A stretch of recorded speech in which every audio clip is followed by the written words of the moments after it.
les mortiers, non. Mais il y a de ces gens-là que nous appelons les réfractaires, qui leur servent de pisteurs. C'est ce qui fait qu'ils peuvent s'approcher facilement dans le village et les services de sécurité ne sauront pas réellement les appréhender parce qu'ils sont accompagnés. Parce que quand ils opèrent, lorsque les militaires se redéploient, des fois ils passent entre deux positions de militaires. Comment l'ennemi qui vient de l'extérieur, un étranger, ainsi que ici il y a une position militaire, ici il y a une position de la police, ici il y a une position militaire. C'est qu'il est servi par quelqu'un. Et c'est ce que nous disons, l'effort qui est en train d'être fait pour que nous soyons unis, pour qu'on puisse trouver une solution.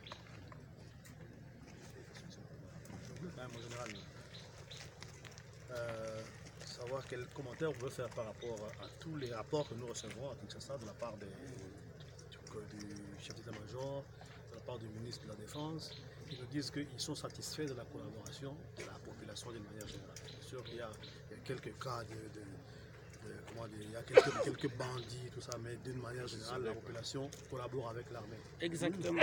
La population collabore, mais ce n'est pas toute la population, parce que ces gens-là, nous parlons des réfractaires, c'est aussi notre population.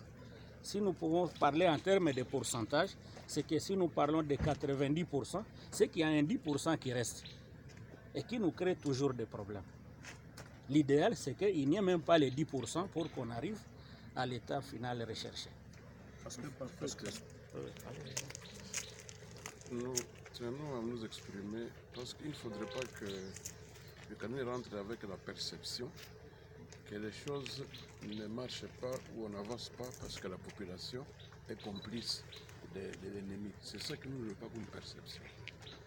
Et lorsque nos frères en armes s'expriment, ça risque de donner l'impression que tout ne marche pas ou alors on est en train de piétiner parce que la population n'a pas la possibilité. C'est tout le contraire. C'est vrai, il y a quelques affaires égarées, comme vous l'avez bien souligné, Excellence, son éminence, qu'il y a des éléments égarés et ils se recrutent dans tous les regroupements, qu'ils sont chez les civils, chez les militaires, même à la MONUSCO, ça a été dit.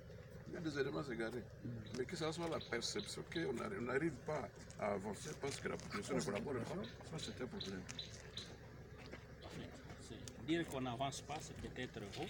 Je ne suis pas aussi politicien, mais si vous faites l'évaluation, vous pouvez vous-même savoir si on avance ou on n'avance pas. Ce que nous recherchons, c'est que nous tous, nous regardons dans la même direction. Même les 1% qui restent, que ce soit MONUSCO, armée ou population, que nous tous nous regardons dans la même direction. Je crois que c'est les renseignements doivent aussi aider la population à dénicher ces 1% là. Moi j'insiste sur les renseignements militaires. À un moment comme celui-ci, ces services doivent être aussi vraiment le plus aguerris possible. Il n'y a pas de guerre qu'on gagne sans renseignement. Donc là vraiment j'insiste, je parle comme justice et paix, que les renseignements aillent dans ces 1% là pour dire vous avez caché quelqu'un ici et que ça nous aide à finir ces 1% là. Donc là on va travailler tous ensemble en convergence. Si je peux me répéter, je crois que le bourgmestre est là, ou le chef du quartier. Nous venons d'arrêter 3 bandits en fait, cette période ici, avec la collaboration de la population. Mais ces bandits-là, ce sont nos enfants. Mais la population a quand même participé pour qu'on y arrive. C'est ce que j'ai dit, regardez dans la même direction. Le CCO, on a créé un CCO pour collaborer avec les chefs de quartier, les chefs de cellules, tout le monde. Ils sont présents. C'est eux qui nous appellent pour nous dire qu'on est dans l'insécurité, on a vu des suspects. On a déjà créé l'insécurité que vous dites est déjà là. Le service de renseignement a créé un CCO pour être sûr de tout ce qui se passe. Dans chaque quartier, nous avons donné même, il y a un téléphone, il y a un moyen de communication, on nous appelle à tout moment. Les maires peuvent les témoigner, il est membre.